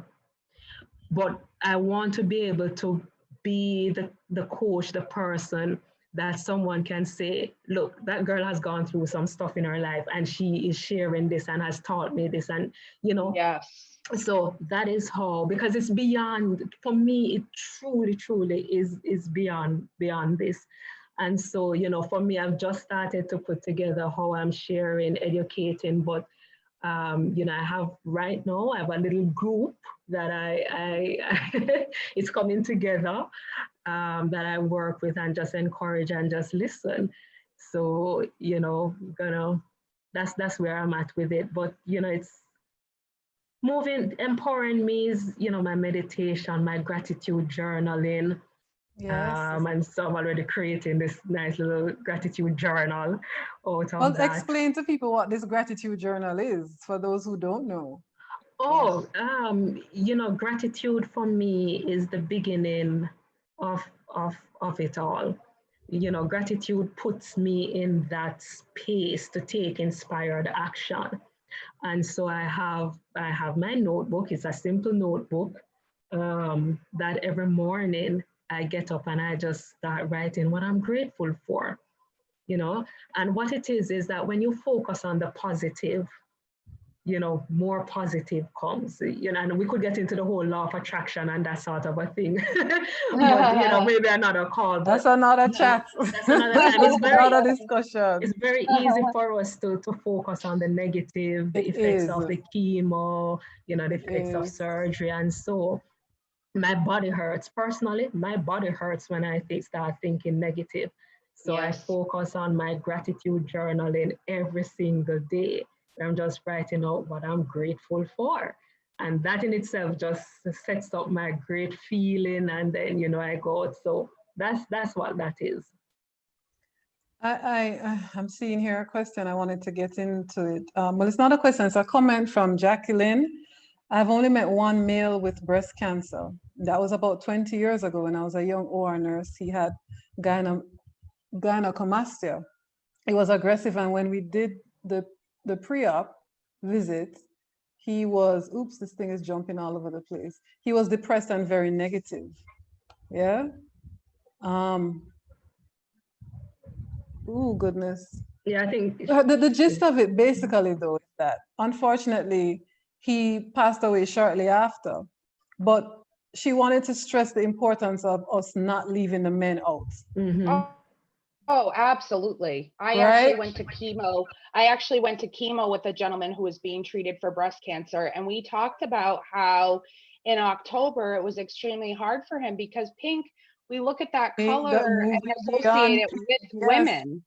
And in yes, October, you know, they really stress upon women and breast cancer and how can we, you know, make discounts on things for women with breast cancer. And I spoke to this guy faithfully during treatments, and it amazed me, first of all, that men do get breast cancer, and two, it amazed me how left out they really are. very left out. I mean, I remember speaking to one of the gentlemen that I worked with, and unfortunately too, he passed away shortly after I met him. And I asked him about, you know, his support system. And he was like, I didn't tell most people. And in addition to that, when he first felt the lump in his breast, he was like, he ignored it because men don't get, what is that? He wasn't even, his head didn't even go there. Yeah. That could have been the situation that he was faced with. So I feel too, when I talk about moving beyond pink, I am thinking about the men. Yes. Because like you said, pink is not generally a color that represents them. Correct. And they don't feel like they are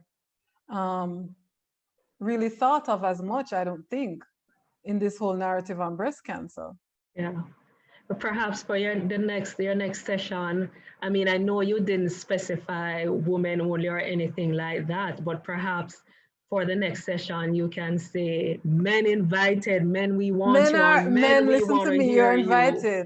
I Yeah. really did try to see if I could get a male perspective on this one, but Yeah. it is a bit challenging. And like you said, we talk Yeah. about discrimination and taboo and all of I those find things. it's kind of hard too for guys Yeah. to open up a little bit. So I think if us women, and I hate to say, women versus men, but in all fairness, I feel like if we made it more, if we talked about it more, and if we Right. educated people more, that we could make it more even.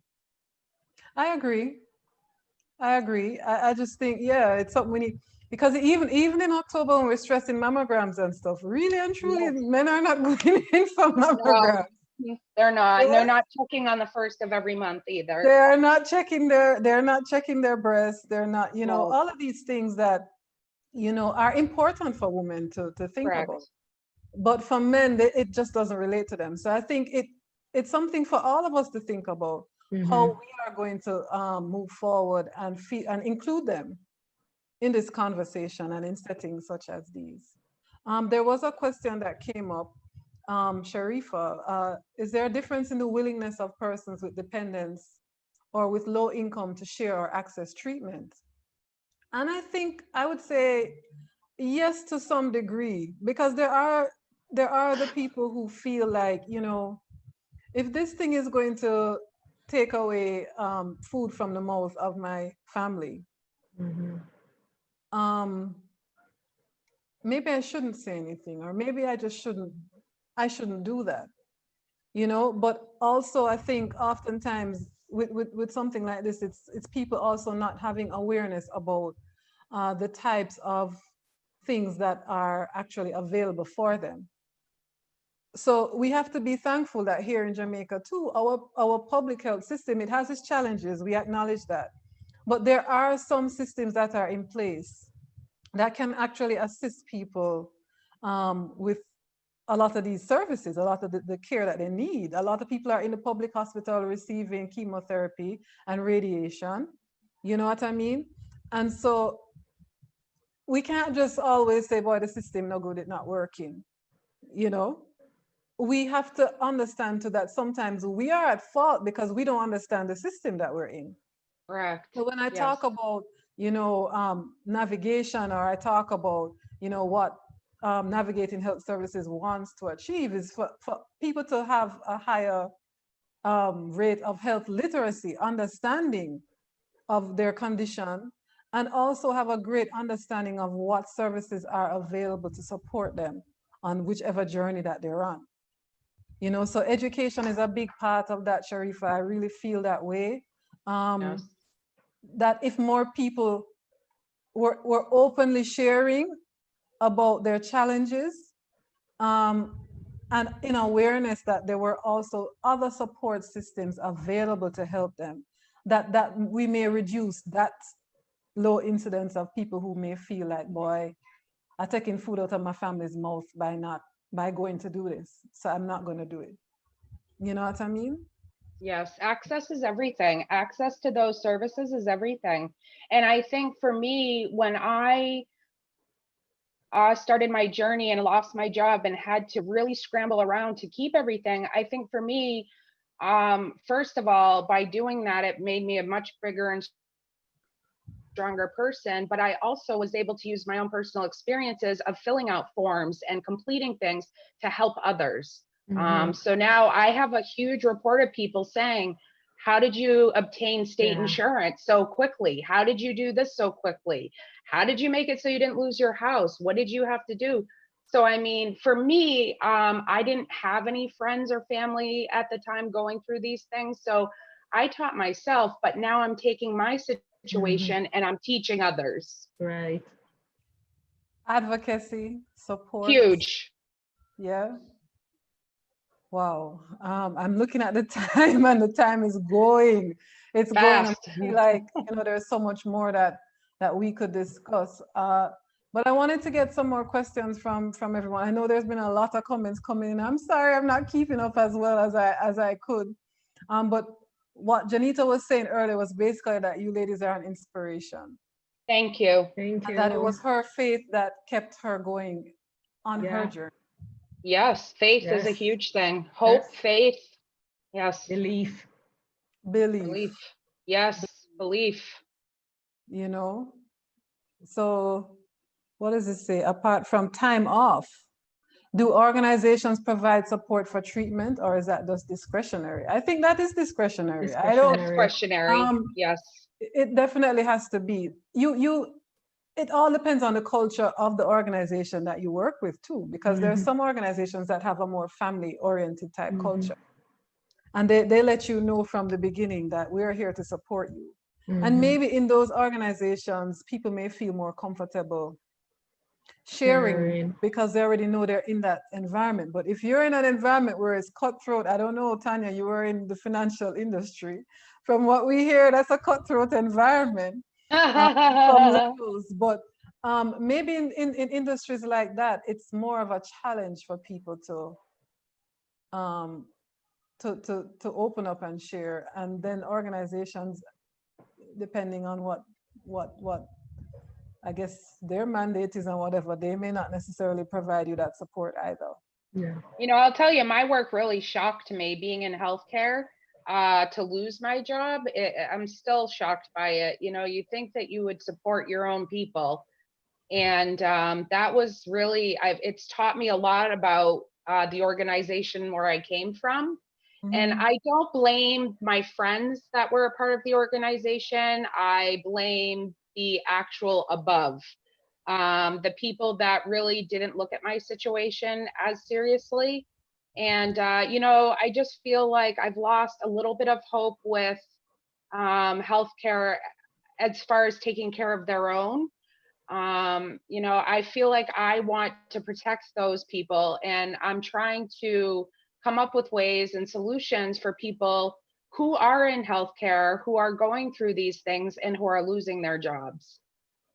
They want us to take care of patients, but then they're not there to support us. So for me, that was very tough.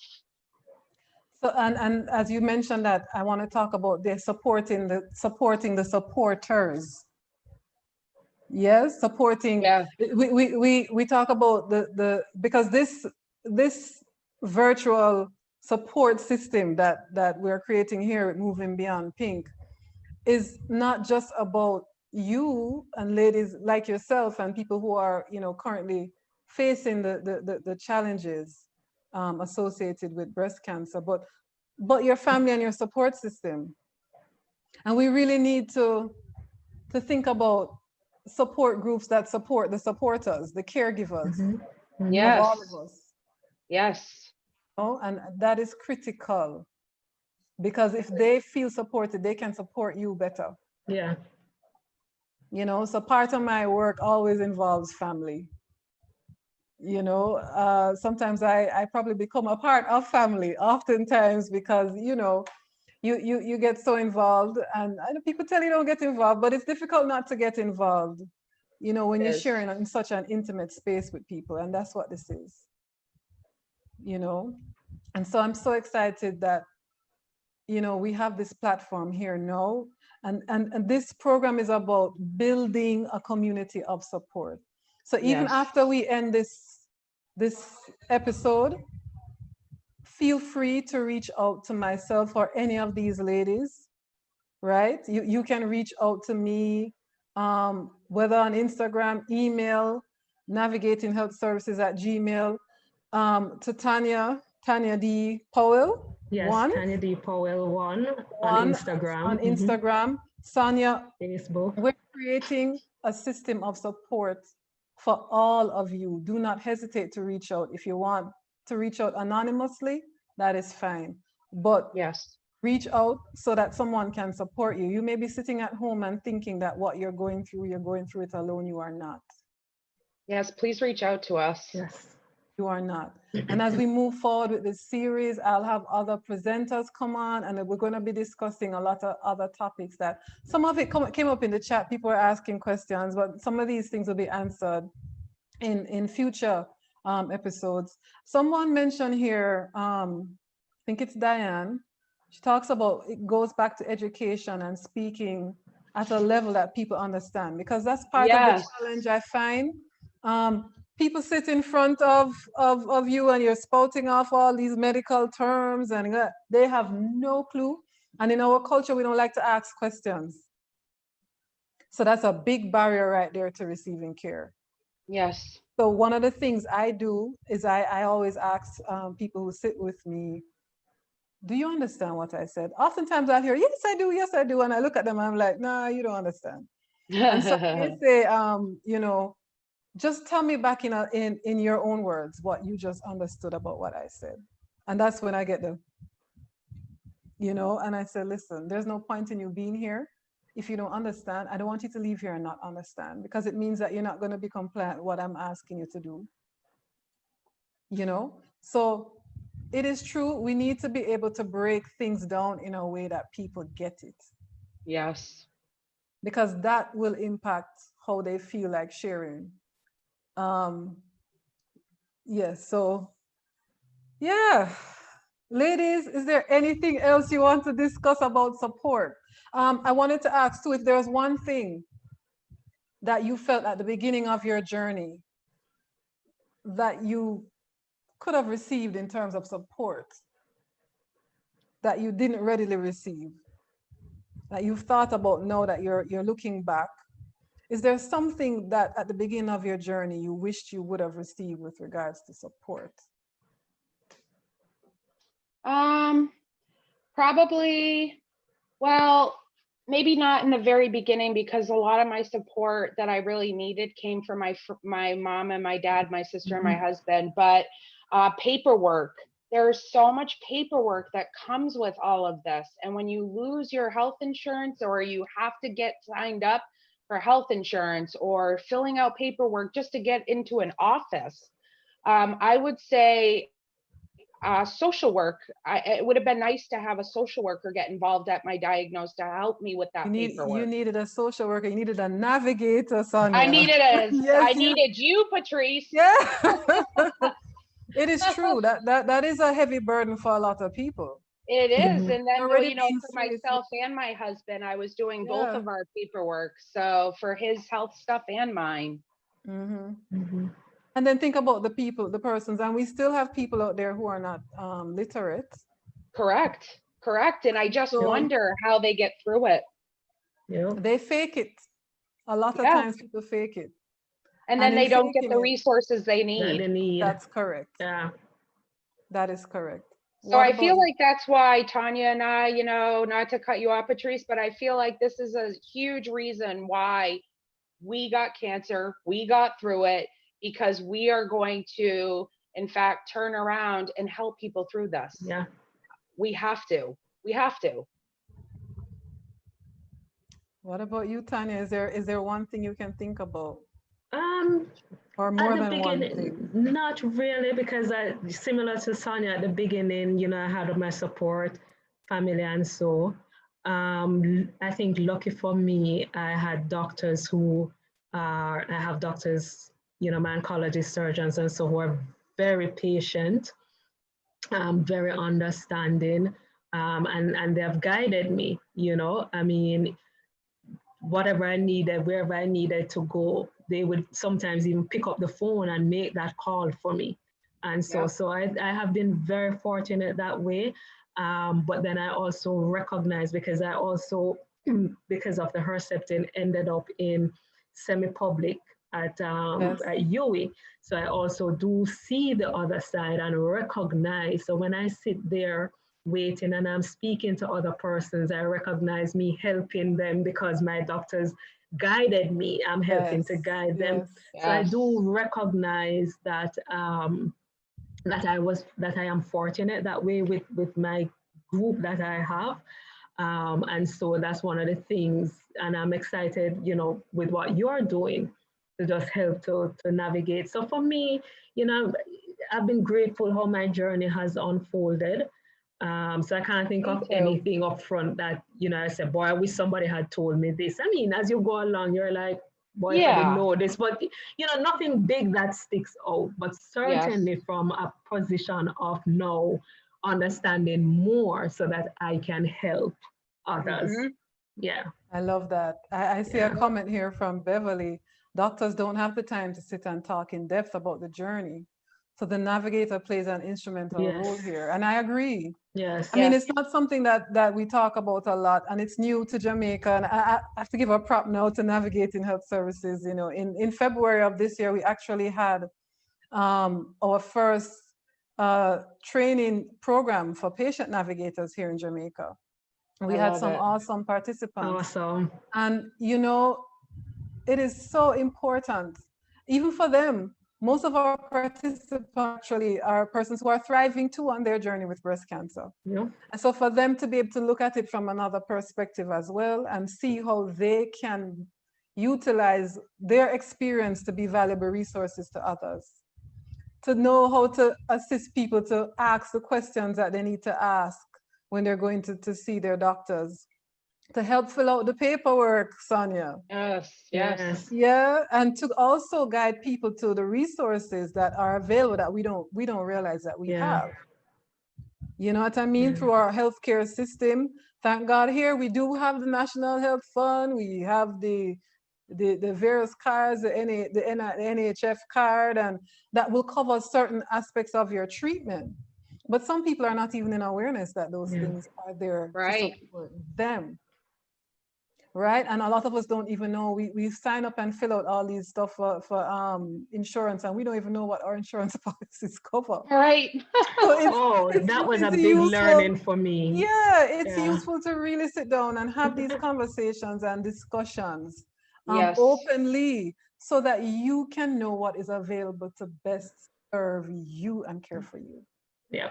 Right? I think Tanya's saying that her medical team was very patient, very kind. I think that has a lot to do with your recovery, you getting through your journey, because my team was phenomenal. My doctors and surgeons, oncologists, like Tanya, very patient, very kind, put me in the right direction. But I think it's also important for the listeners to know too that second opinions are very important. Thank you for bringing that up. If you're having any questions, like for myself, I had an oncologist who, you know, and it's not because he didn't help me and it's not because of being uneducated, but he felt that radiation would be easy for me. He felt that tamoxifen would be easy for me. And I just didn't feel that way. So I got a second opinion, and I now have an oncologist for my second part of my journey, who's much more patient about that. So don't feel bad if you have to get a second opinion or if you have to switch doctors. Definitely don't feel bad, because you're in charge of your own care, and I think it's very important. Thank you for stressing that point, Sonia. You are responsible for you. Yes. You cannot leave yourself completely in the hands of anybody else. Correct. Only you know what your body is feeling. The doctors are there to support you on your journey, and they can't even support you well if you don't even share with them what you're feeling and experiencing. The tests and the scans, they share one side of your story, but you share the other side of your story. Yes. And if you don't open up and tell them that I'm over here, doc, and I'm not taking the medication, you know, even though you give me, I'm not taking it, or I am wanting to explore alternative ways, do you think you can still support me on that journey, even though this is what I choose to do? But don't hide and not say anything, because it's your journey. It's not your parent who's going to beat you, or, you know, whatever. if you decide that I'm not going to follow your way, it's important to feel like you can openly have a conversation with your care team. Very And important. I say team because it's not just one person, there's a team involved, right? Your care and support team, your doctors, nurses, other therapists, your family members, your support groups. It's a team, it's a community of people that support you on your journey. I call it a village. It's a village. It's a village. And no, it takes a village. It takes a village, and we are pleased to be a part of your village right now. If you are out there and you need additional village support, I cannot stress it enough. We are here for you. Yes. We are here for you. Absolutely. Absolutely. Definitely. So, I mean, ladies, this has been a phenomenal evening for me. There's so much more that we could talk about. We don't have all nights, to do that. But one of the things I wanted to say is that this for me is so important, because as I sit here, there are so many faces that flash before my eyes of people. I could sit here all night and tell stories. But there are so many people who I want to dedicate this program to. Some are no longer with us, some are who have been a part, allowed me to share in their journey. And I'm truly honored that I've been able to share in your journey. And for others who are no longer with us, I'm truly honored that I'm able to share still in the journey of your family, still now offering support and being a part of the team. I could not have put this together without thinking about all those stories that have impacted my own journey as I support others. So thank you to all of those people. I won't call any names. I can't call no name, but you all know, how valuable you are to me. And I grow too. I'm growing on this journey. And I'm so inspired and awed by you ladies here. I really am. Thank you, Patrice.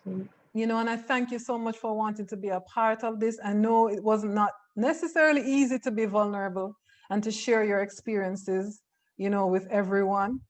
So I thank you. Now, I did do a little thing on Instagram where I was like holding up a little baggie and talking about what's in the bag, what's in the bag, what's in the bag. So, and I did promise that I would share what was in the bag. And in the bag, I'm wearing one, but we have these Moving Beyond pink shirts, right? Beautiful. They're just reminders that we're on a movement for change. We're on a movement for embracing support, empowering individuals. And if you want to know more about the shirts, just email us. We'll give you some more information on the shirts, where you can get one if you choose to get one and support us. Also going forward, one of the things that we will be working on, and we are working on currently at Navigating Health Services, is preparing resource kits for people who are going through their journey with cancer. I love it.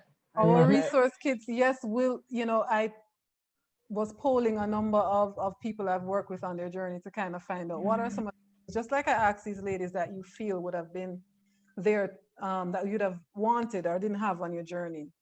One of the things for sure is access to information. Yes. And so one of the things we'll be putting together in the kit will give you access to certain resources that are available for you. Also other things, some of similar things that will provide you with care, things you need for skin care, whatever. There are various things that all of you out there told me were things that were valuable and you wish you would have had those. So we're working on our resource kits, and we do hope that you will support us as we try and get those out to as many people as possible. I love it. But right now, it's time for this party to end. I'm so sad. And I'm so happy that we were able to do this, guys. I thank you. Just thank you. And thank you to all our attendees. I know you probably still had more questions that you wanted answered. And I promise you we'll get to those questions. For those of you who are viewing us on YouTube and on social media, still post your questions and we'll get to them. We'll answer your questions as best as we can. Stay tuned and listen out for our next episode. It will come in the month of August. A little teaser. Should I? No, maybe not. Maybe not. But we will be moving and having a discussion about treatment aftershocks. Yeah.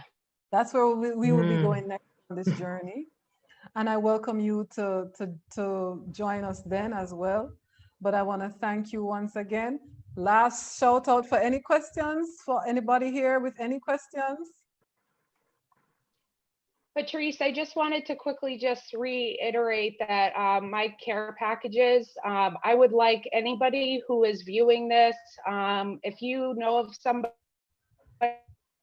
or yourself going through cancer, active treatments, please, please, please email me at sonyasaviors@yahoo.com, or as Patrice said, on Instagram at sonyasaviors2018.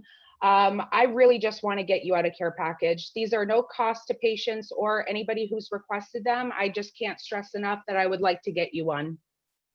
Thank you, Sonia. Awesome. So you have family in the Awesome. United States who are going through an experience right now and need a care package or just a little personalized touch or love, link Sonia and she will get a care package to you.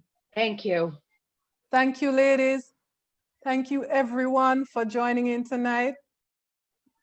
And Thank also you. go on and you know, we're on YouTube. This video will be up on YouTube. So if there's someone you know who didn't get an opportunity to view this, they can Awesome. go on Navigating Health Services on YouTube and they can like and subscribe to our channel and get to have this experience, right? So thank you. Have a great evening from us here in Jamaica, from Sonia over there in New Hampshire. In the United States and New Hampshire. Woo! Yes. Thank you, everybody. Thank you. Have a great night, everyone. You too. Bye. Bye. Thank you, everyone. Bye. Thank you, everybody.